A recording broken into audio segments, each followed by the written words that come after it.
মুহূর্তে আমি যেখানে আছি এটি দিনাজপুরের বীরগঞ্জ উপজেলার যে গোলাপগঞ্জ স্বাধীন বটগাছ নামক এলাকা। আসলে বিভিন্ন জায়গায় আমি হাঁসের মাংস দিয়ে ভাত খাইছি, খাওয়ার জন্য গেছি বিভিন্ন জায়গায়, ভাবির হোটেল থেকে শুরু করে 10 মাইল, রানীর বন্দর, তারপর হচ্ছে আপনার চৌরঙ্গি, সব জায়গায় গেছি। কিন্তু আজকে যেখানে আসছি এটি একটি নতুন জায়গা, এটি বীরগঞ্জ উপজেলা অবস্থিত। আপনারা জানেন যে পিছনে আমার হোটেলটি, সেই হোটেলেই হচ্ছে স্বাধীন বটগাছের যে হোটেলটির নাম হচ্ছে মায়ের দোয়া হাঁসের মাংসের হোটেল। আসলে এখানকার রান্নার পরিবেশ অনেক সুন্দর এবং বিভিন্ন জায়গা থেকে প্রতিনিয়তই শত শত মানুষ এইখানে ভিড় করছেন এই হাঁসের মাংস দিয়ে ভাত খাওয়ার জন্য। সুস্বাদু রান্না, আর এই রান্নার জন্য ভ্রমণ পিপাসু মানুষেরা এবং যারা রান্না করা খাওয়ার বিভিন্ন জায়গা থেকে খেতে ভালোবাসে বা বিভিন্ন জায়গায় ভ্রমণ করতে যায় আর হাঁসের মাংস যাদের সব থেকে বেশি প্রিয়, তারাই কিন্তু এখানে আসছে। চলুন সেখানে যাই এবং সেখানকার রান্নার পরিবেশটা কেমন আমরা একটু দেখি এবং সেখানে খাওয়ার চেষ্টা করবো। চলুন। ছোট্ট পরিসরে একটি সুন্দর একটি হোটেল, আর এই হোটেলটিতে আপনার ছোট পরিসরে হলেও মানে কোথায় আছে না দামে কম মানে ভালো। আসলে এখানকার অবস্থা কিন্তু সেম একই। বিভিন্ন বয়সের মানুষ এখানে প্রতিনিয়তই ভিড় করছেন এবং এই রান্না করা হাঁসের মাংস খাওয়ার জন্য আসছে।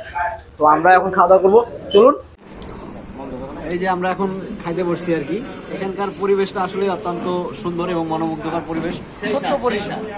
ছোট্ট পরিসর হলেও আসলে এখানকার পরিবেশটা খুব ভালো লাগছে। হ্যাঁ, এই দেখছেন হাঁসের মাংস।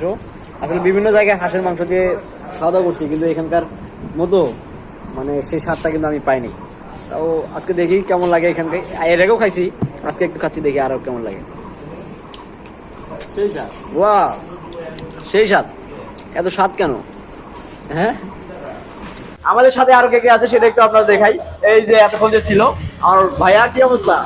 আলহামদুলিল্লাহ, দেখা যাক কি হয়। আর জনপ্রিয় একটা হাঁসের হোটেল সাথে আছে এই যে জাকির ভাই আছে, জাকির ভাইও আসছে খাওয়ার জন্য। হ্যাঁ, আরো আছে যে শরীফ ভাইও আসছে। আমরা কয়েকজন আসছে এখানে আর কি খাওয়ার জন্য। ওইদিকে শরীফ ভাই পিটিসি দিচ্ছে, দেখতে পাচ্ছেন, এই যে পিটিসি দিচ্ছে। এই যে চাচা এখানে বসে আছে। হ্যাঁ, আমি হাঁসগুলা নিজে বাজার থেকে কিনি এবং কি ভালো হাঁস কিনি, দেশি হাঁস কিনি, আর বাকি সব করে আমার পাইকার দিয়ে যায়।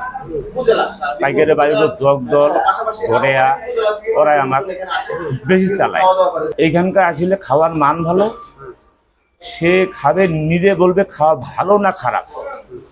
এদিকে বদা, পঞ্চগড়, তোমার ধরো এই দেবীগঞ্জ, রংপুর, সৈয়দপুর, দিনাজপুর থাকে, এখানে আমার লোক আছে। হ্যাঁ, মাইক্রো নিয়ে আসে থাকে।